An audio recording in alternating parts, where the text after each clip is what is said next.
मीराबाई जी ने भगवान को अपना पति मान करके इस घोर कलिकाल में प्रेम किया और भगवान ने उनके इस भाव को स्वीकार भी किया।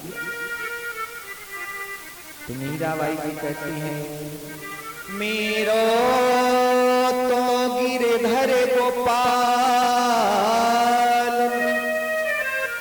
दूसरो न कोई,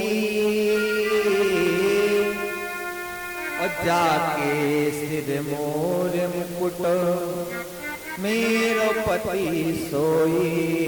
मेरो तो गिरधर गोपाल दूसरो न कोई।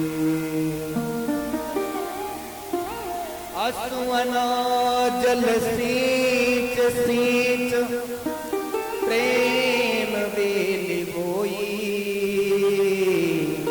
अब तो बेल फैल गई अमृत फल होई। मेरो तो गिरधर गोपाल दूसरो न कोई। ऐसा दृढ़ संबंध होना जैसे कर्माबाई जी जो जगन्नाथपुरी में हुई है, अनन्य भक्ता भगवान की, भगवान को अपना बालक मान करके प्रेम किया तो भगवान भी उनके संबंध को स्वीकार किया और उनके हाथ की खिचड़ी की। ऐसे अनेकों भक्त इस घोर कलिकाल में भी। तो जैसा आपका संबंध भगवान से आप जोड़ लेंगे तो भगवान आपके उस भाव को स्वीकार करेंगे।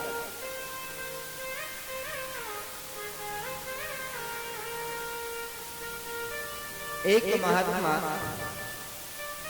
वृंदावन दर्शन करने के लिए आए। अब पहले साधन तो चलते नहीं थे, पैदल ही चलते थे संत महात्मा।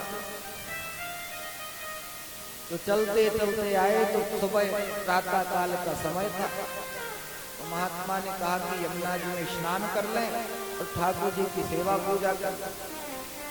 तो ठाकुर जी को अपनी झोली से निकाले लड्डू गोपाल को और यमुना जी के तट पर बैठा दिया और अपने नित्य कर्म में लग गए।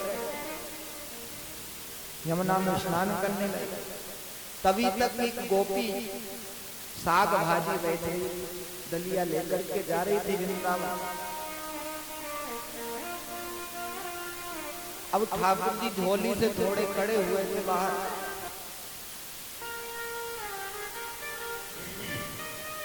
अब महात्मा की केवल झोली ही होती है। अब आप और हम जैसे बड़े बड़े बैग थोड़ी लिए रहते हैं, कहाँ लिए चोले।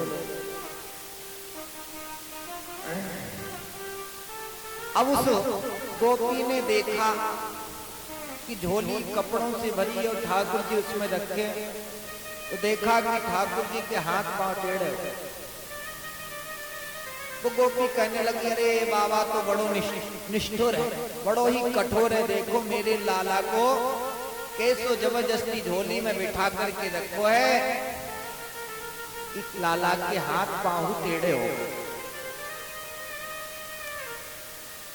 अब तो गोपी ने भगवान को, लड्डू गोपाल को बाहर निकाला और सूंघने लग गई।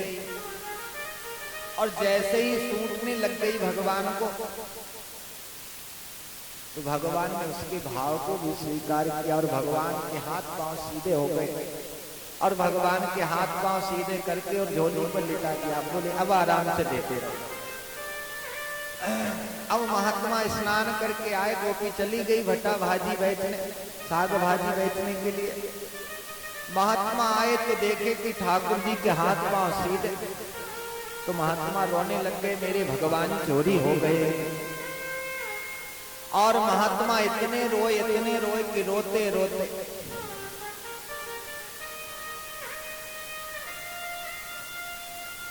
महात्मा अत्यंत विवश हो गए, मेरे भगवान चोरी हो गए, अब मैं यमुना में डूब करके मर जाऊंगा।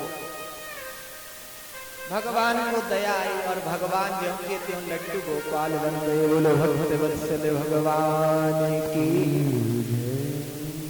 तो भगवान ज्यों के त्यों लड्डू गोपाल बन गए। तो कहने का भाव यह है कि जो जिस भाव से भगवान को संबंध जोड़ लेता है, भगवान संबंध को स्वीकार करते हैं। बोलो भक्तवत्सल भगवान की जय। तुम वृंदावन धाम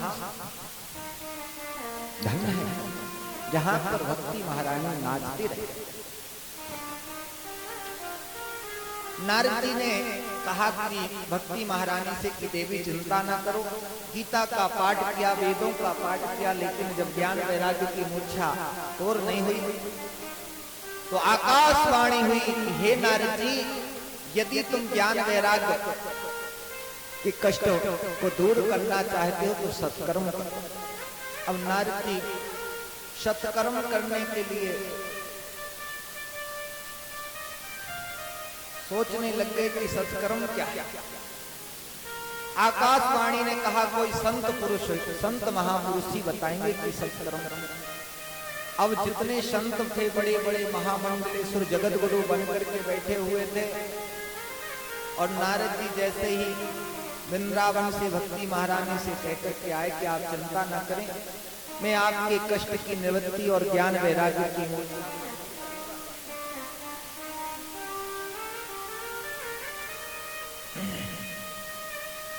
तो कोई अपनी पद प्रतिष्ठा बताने के लिए मौन धारण कर लिए, बोले हमारा मौन व्रत चल रहा है इसलिए हम बोल रहे हैं। और कई संत महापुरुषों ने कह दिया कि नारद जी महाराज आप भगवान श्री कृष्ण के दासों में परम श्रेष्ठ हैं, अग्रगण्य हैं, जब आप नहीं जानते तो हम क्या जानते। और कुछ छिप गए, नारद जी का नाम सुनते ही छिप जाते कि अभी आश्रम में बाबा जी है नहीं।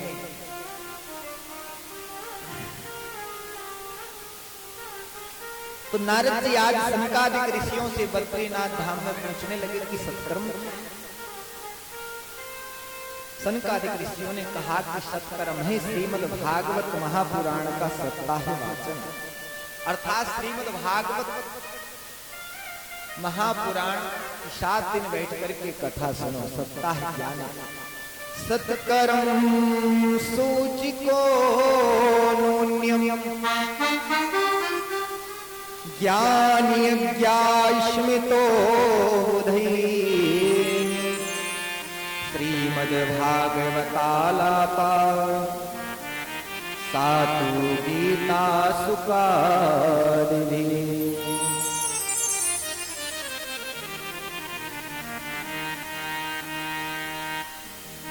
श्रीमद्भागवत महापुराण का सप्ताह वाचन करो, यही सत्कर्म है।